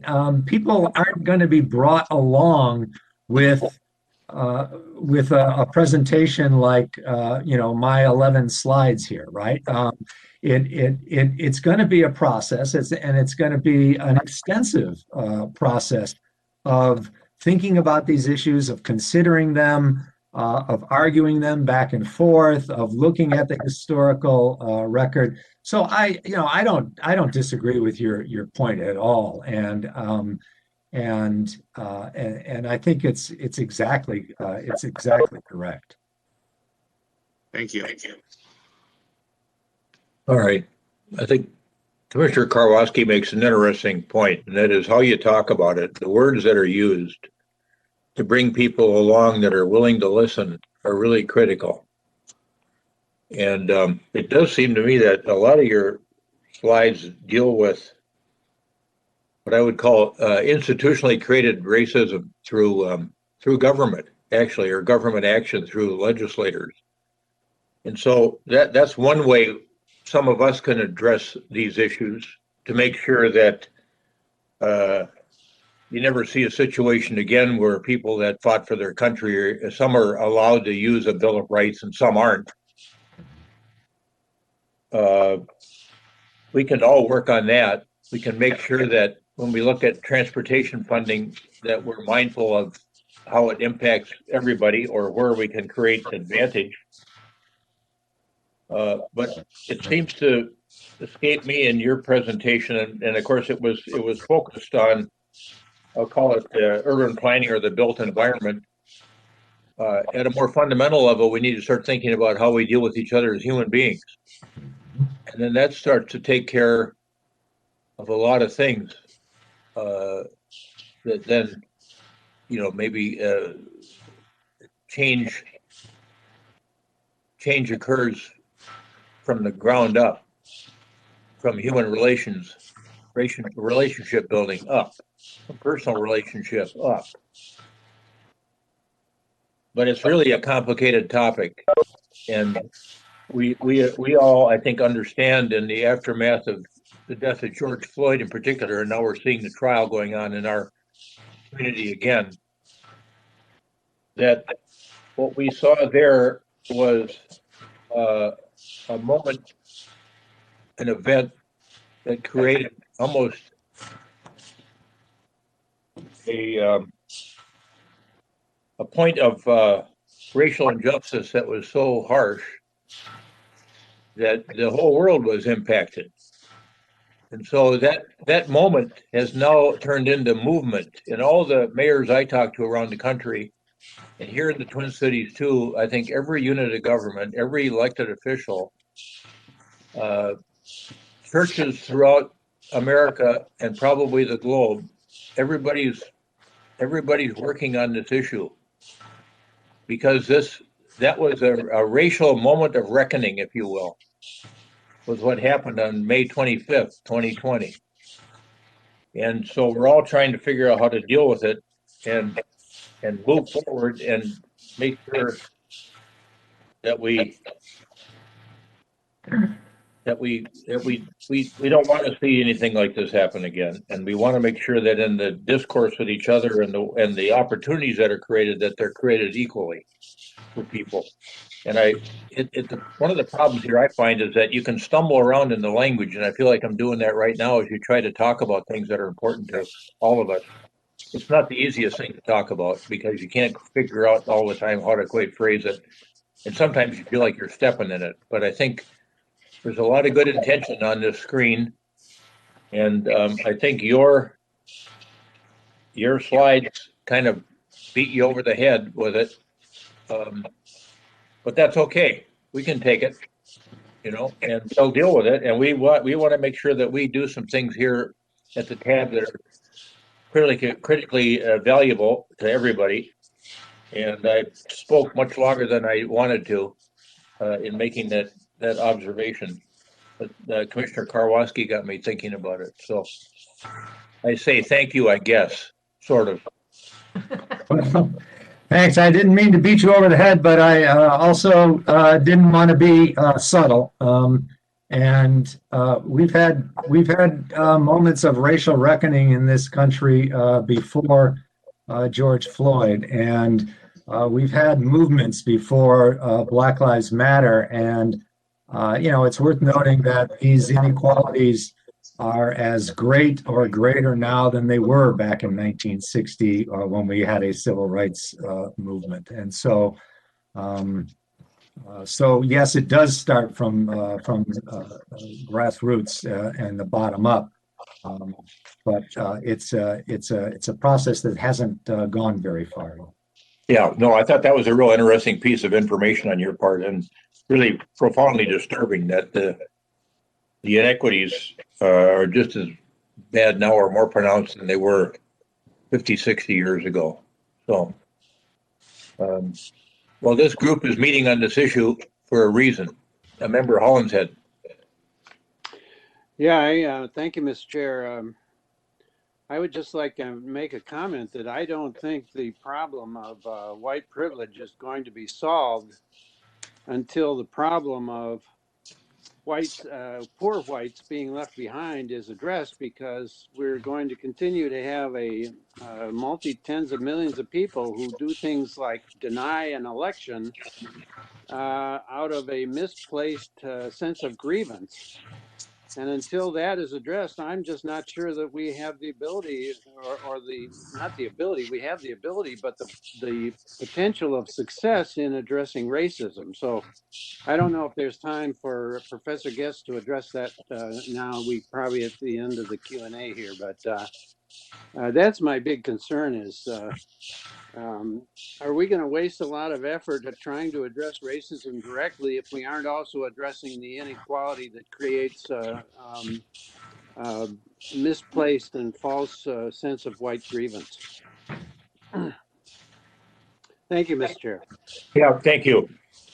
And I think, yes, I'm going to take you off the hook on having to address that question, because I think I've told folks that I've asked them to hold over till 3:45 or 2:45.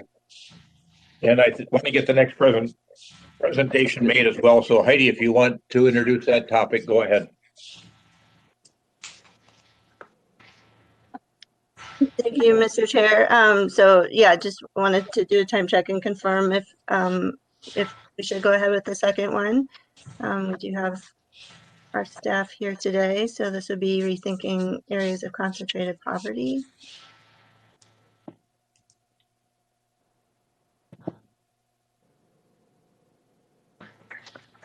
This would be a Met Council slide deck. There you go. Thank you, Greg. All right, thank you. And for this, I will turn it over to our two research staff that I introduced before to cover this presentation, Kristen and Max. Thanks, Heidi. Thanks, Chair Hovland, TAB members, MTS staff for having us here today to be part of this great discussion on regional planning and equity. And thank you to Professor Getz for that wonderful presentation that I think we're going to see echoes of in the work that Matt and I are going to present today, which we've titled Equity Considerations Beyond Concentrated Poverty. Next slide, please, Greg. This work, begins with this concept of concentrated poverty, a term that many of you are already familiar with, but just to ensure we're all reading from the same page, we thought we'd put the definition up here in a map that you may have seen many times before. The Council analyzes American Community Survey data from the U.S. Census Bureau annually to identify the census tracts that meet a threshold of poverty. And until last year, we also identified a subset of ACPs where the majority of residents are people of color. Next slide, please. As Dr. Getz mentioned, the study of concentrated poverty has been, just prolific for decades. I have dusted off reports here at the Metropolitan Council that are older than I am on this topic. And but today's conversation around concentrated poverty was really reintroduced and lifted up by the 2014 report, Choice, Place, and Opportunity, a report known as a Fair Housing and Equity Assessment required by the U.S. Department of Housing and Urban Development. And the intent of this report was really to understand if the goals of the Fair Housing Act are being realized in metro areas, especially those receiving HUD funding. The components of this report were largely defined by HUD and included a study of residential segregation, and it also included an analysis of opportunity and fair housing issues. And this report, produced, I guess, 6 years ago now, benefited greatly from the pushback from advocates and community organizers and community organizations who then in 2012 and 2013, some of the points we're going to be talking about today. Next slide, please. Can you click once, please, for me, Greg? Thanks. CPO was influential by design, as HUD's expectations were not just that we would study whether or not fair housing goals were being realized, but also to use the findings to influence regional policy. It was also influential in its timing. We were producing this report at the same time that the Regional Development Guide, Drive MSP 2040, was also being developed. And so some of the metrics that were defined by the Choice, Place, and Opportunity report ended up in Thrive and the Housing Policy Plan and many of our other guiding documents, as you're well aware. And then following the adoption of those guiding documents, we continued to publish an annual report on this topic and a data set on this topic, just to continue to update folks on the developments concerning concentrated poverty. But even though this work is relatively fresh for a long-term planning agency like ours that likes to think in 10-year increments at its smallest, we feel it was important to start asking these questions around how this work was being used by the council and other regional stakeholders. We had not been tracking that. And so we decided to start asking those questions, and also if it was useful to the conversations about advancing regional equity. And believe it or not, we're at the forefront of that next development cycle, and conversations have already started on that. And so the research that we are going to be talking about today can influence and support the policy decisions that we'll be facing and making tomorrow in that next cycle. Next slide, please, Greg. I just want to briefly address that Matt and I, we are aware that ACPs have been part of the conversation, an equity criterion concerning regional solicitation, and that the ways in which it was used has changed over time. We hope that what we shared with you today can add value to that conversation, but we're certainly not qualified to go into any depth on it. But I also wanted to acknowledge the efforts of TAB and your continuous conversations that you have on trying to think about how to best operationalize equity metrics in this work, and also the ways in which you've strengthened some of the community engagement components of the applications. Next slide, please, Greg. And in a way that, thinking about those conversations, thinking about operationalizing equity metrics, that is a dedicated conversation you had regarding regional solicitation, but we were trying to have or start a similar conversation about this at a more macro level. And that's when we started our 2019 Rethinking Areas of Concentrated Poverty project. This was essentially an engagement effort. We spoke with many council staff, the Equity Advisory Committee, council members, external stakeholders, folks at local jurisdictions, asking about whether or not they have used areas of concentrated poverty in their work or ACP 50s, and just starting conversations around equity metrics more generally. It involved 3 distinct phases of listening, reflection, and response.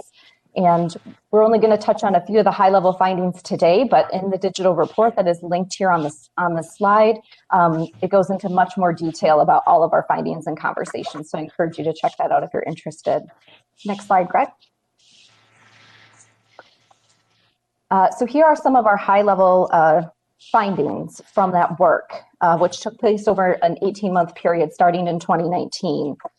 The first, may seem kind of basic, that there is a huge benefit to a shared understanding at a regional level around the equity conversation. And ACPs and ACP 50s, however flawed, provided a basis to start those conversations. So, in other words, we took this to mean that, council research, we have research capacity that many local jurisdictions do not have. We have an important role to play in the products and in the ways, in the metrics that we develop and share with the region toward this conversation. So we just want to acknowledge that. The second takeaway is that there was a really strong call among all stakeholders to go beyond concentrated poverty, to provide a more holistic and nuanced view of neighborhoods and their residents, and to better understand how to center people in place-based strategies and decisions. And, part of that involves bringing that historic context forward and making that relevant. So the redlining maps that Dr. Getz referenced, also racially restricted covenants, we're living with the legacies of those decisions today. And as Dr. Getz said, the inequalities, the race-based inequalities that we have in our region are worse today. And so we need to continue to bring history forward and provide that context. In addition to that, we also need to make sure that we're capturing the effective systems. So systems that are creating income inequality, systems that are creating racial inequality. We need to be calling attention to that. And lastly, we heard a lot about the tensions that exist in this conversation, and I'm sure all of you can relate to that in some ways. How do we address legacies of disinvestment with new investments, but not create displacement? What are the best ways to acknowledge that a shift in the distribution of resources is needed? You know, we heard folks really actively grappling with those questions in the conversations that we had with them. We don't necessarily have answers, but that was part of the thrust of this project and its findings. Next slide, please, Greg. And so one of the ways that we chose to respond to everything that we heard during this engagement was to replace the areas of concentrated poverty data set with a new resource called Equity Considerations. We abbreviate it to Equity Considerations. You can see the full title there in the slide, Equity Considerations for Place-Based Advocacy and Decisions in the Twin Cities region. And we made that replacement in July of 2020, and then recently uploaded a huge expansion of data and information in this data set that Matt will talk more about. Next slide, please, Greg. I think for all the great additions to the data set that we're going to talk to you about, there is a glaring omission. And I think Dr. Getz and all of you in the discussion we just had, you can understand maybe more about why we have made this decision in response to our engagement. We are no longer explicitly identifying ACP 50s. And this is our summary as to why. ACP 50s and ACPs generally began as a snapshot measure of residential segregation. And the subset of ACP 50s that highlight the majority of residents of color, that subset was meant to really underscore that BIPOC residents are disproportionately exposed to high poverty places, even if they themselves are not in poverty. And over time, as we've moved away from the context of the Choice, Place, and Opportunity report, areas of concentrated poverty and ACP 50s really took on a narrative of their own that was particularly harmful to those places. So I mentioned earlier there were objections during the drafting of that Choice, Place, and Opportunity report. And they were rightful objections by community advocates and others who said, there's no differentiation here between folks, BIPOC residents that may be choosing neighborhoods with residents that look like them and, residents who are limited by housing choices. There's no differentiation here. We're problematizing communities of color. And we agree with that assessment.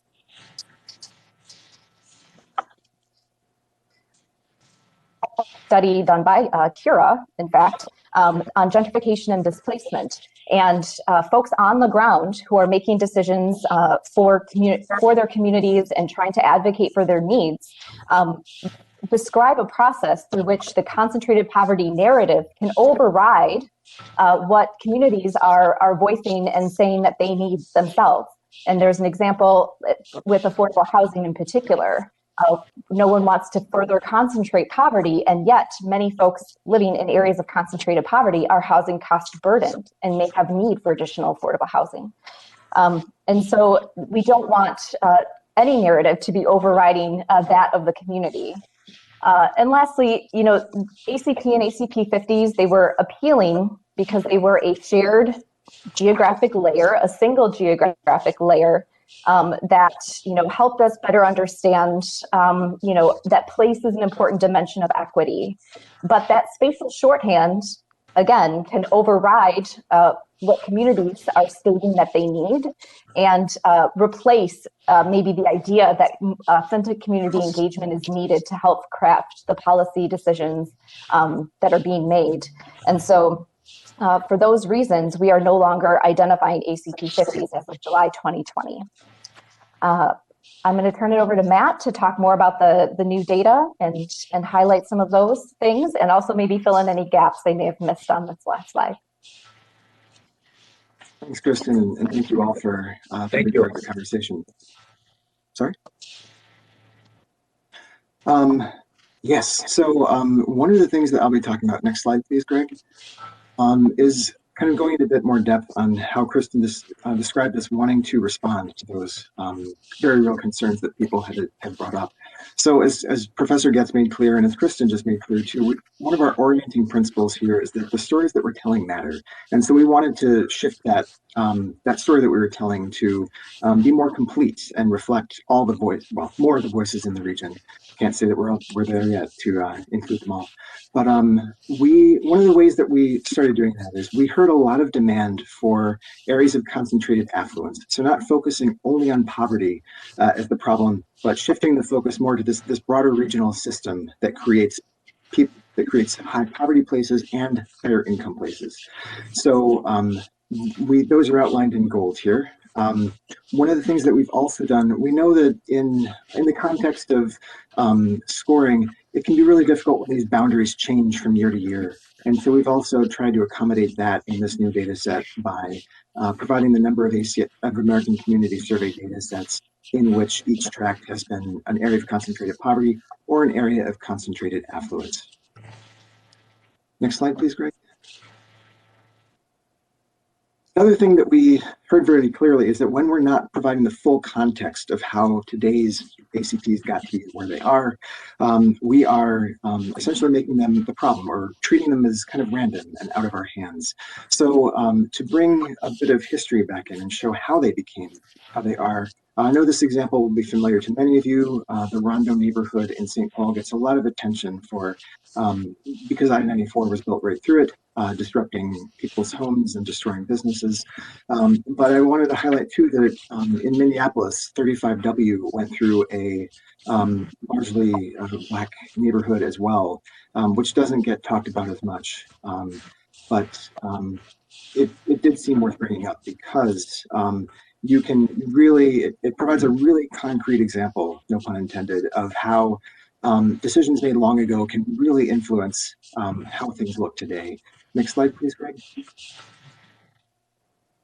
And then tracing that back even farther, I know that redlining has been brought up both last month and in Professor Getz's presentation. For the purpose of today, I'll mention just that to make this more feasible, to be able to for our users to see the correspondences between these redlining zones years ago and today's poverty rates and other characteristics. We've provided the share of acreage in each tract that falls into each of these zones so that that correspondence can be drawn out of it. Next slide, please. Going farther back even to racially restrictive covenants. These were legal clauses that basically restricted the transfer of property to white people only. And so, again, in order for people to see the correspondence between the centuries old racial covenants that are a century old, or maybe even a bit more, we're not providing the share of today's single-family homes in each census tract that have racial covenants attached to them. This data is available only for Hennepin County right now. We're working with the data provided by the Mapping Project at the University of Minnesota, but hopefully Ramsey County will be out soon, and we're trying to figure out how to fill this out for the whole region. Next slide, please, Greg. One of the things that we didn't want to leave people with the sense that this is only about history, that as much as we can see that the past actions really matter today, we want people to think more carefully about our actions today as well and how they might influence future generations. So toward that end, in our conversations with people, we heard a lot of requests for data on a lot of other different kinds of needs. This helps address one of the misgivings that we had even before we started this project, which was that there's a lot of variation across areas of concentrated poverty in their characteristics. So they share a poverty rate, but not much else. And that when users don't pay attention to that, it can I don't know, get in the way of their good efforts. So looking here at the share of households without a vehicle, I'll mention just very briefly that you can see the wide variation even in the high poverty neighborhoods of North Minneapolis that don't always look that different from the rest of the region. And so if we're trying to better serve households without vehicles, clearly poverty rates can't get us all the way there to identifying the places that could use that the most. Next slide, please, Greg. This another example close to the transportation realm is, again, I guess just the point here is really the pattern and the variation within areas of concentrated poverty. In this case, the share of commuters who work within 5 miles of their home. This is obviously going to be really related to the distance from residences to employment centers. So people who live closer to downtown Minneapolis have a much shorter commute than people who live farther away from downtown Minneapolis. So it has much more to do with proximity to employment centers than with poverty rates themselves. So really trying to help people go beyond poverty and not use that as a proxy for every single kind of need that a community has. Next slide, please. So that expansion is now available relative to last July when we brought it out with kind of a skeleton version of what we had hoped would eventually be a much larger data set. We've now provided that as of a few weeks ago. It has over 300 fields of data for the region's census tracts. I'll mention just briefly that things relevant to transportation would include things like air pollution and greenhouse gas emissions, commuting distances for both residents of a tract and people who work in a tract as well, among others. And at the same time, we've also provided this user guide. We also heard in our conversations that as eager as people were to have this data and to start using it, they also weren't quite sure how to use it and how to incorporate it into their work more fully. So we've provided in this document some use cases for how people might want to use the data and some cautions about how we hope they would think more carefully before using the data. And one of those encouragements that we offered, next slide please, Greg, was the importance of really engaging with communities, as Kristen mentioned, and as Professor Getz mentioned as well. I mean, to be honest, as we've gotten farther from the context of choice, place, and opportunity, which really did draw out the full history of these places and treated them as something more than their poverty rates. As we got farther from that, and I dutifully pushed out each successive data set and contributed to reports. And yeah, without fully taking the time to listen, I'm speaking only for myself here, not Kristen, and really intentionally bring in different lenses to my work. And the story that I was telling, I contributed to this bad narrative, this deficit-based narrative that we've been hearing about. So I'm grateful for the opportunity to have a chance to kind of address that and improve things. And I think that cannot happen without real authentic engagement. So we really wanted to bring that into the user guide as well. With that, I'm going to wrap up by mentioning that in the service of continued engagement, we'll spend the next several months talking more with government staff and academics, nonprofits, advocates, to find out how we can make this more useful. And in particular, we don't want to leave people with the idea that equity and advancing equity is really just a conversation for governments close to the core of the region, the central cities and their contiguous suburbs. This really involves the whole region. And so we want to figure out how to make this data more relevant and useful to cities on the edge, the suburban edge and rural areas as well. So we hope you'll keep looking for that. But for now, I will wrap up. And Greg, if you'll advance the next slide, you can see our contact information.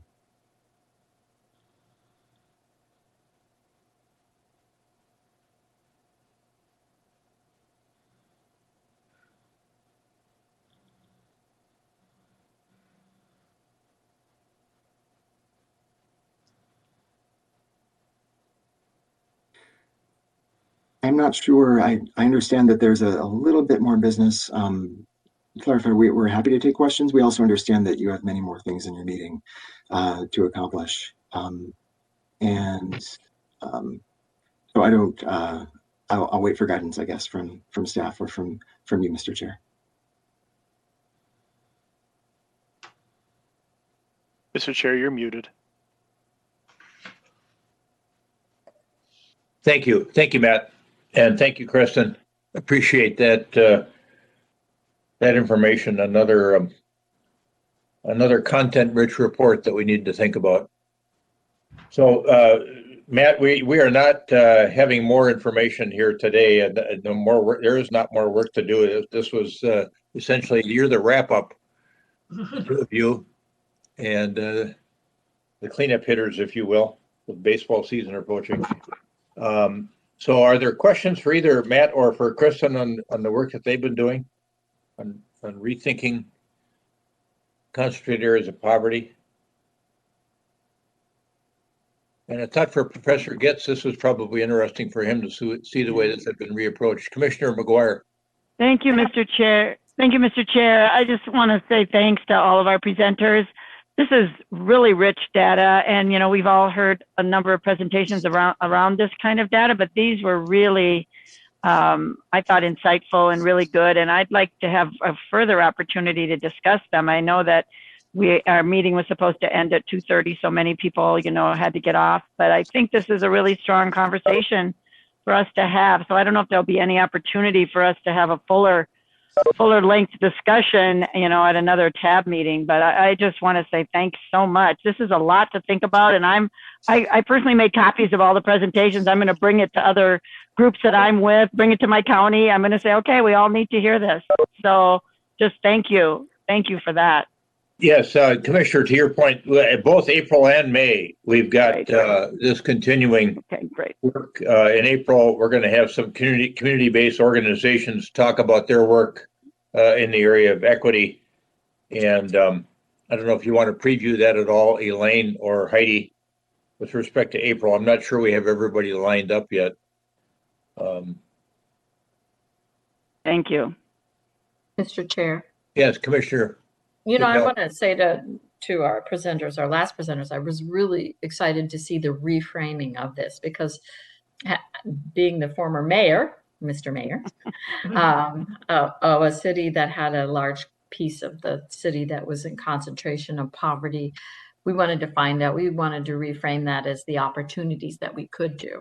And I think that has a lot of validity. I'm also glad to see this almost as a separate piece at the Met Council, and because I actually sat on the committee that rewrote the housing policy plan. And when the housing policy plan was rewritten, the fair housing was pulled out of it. And that was dismay to me. But to see it come out this way, and my hopes, and maybe there's something you could speak to, that it actually will be more encompassing because of where it lies right now, rather than just being in the housing policy.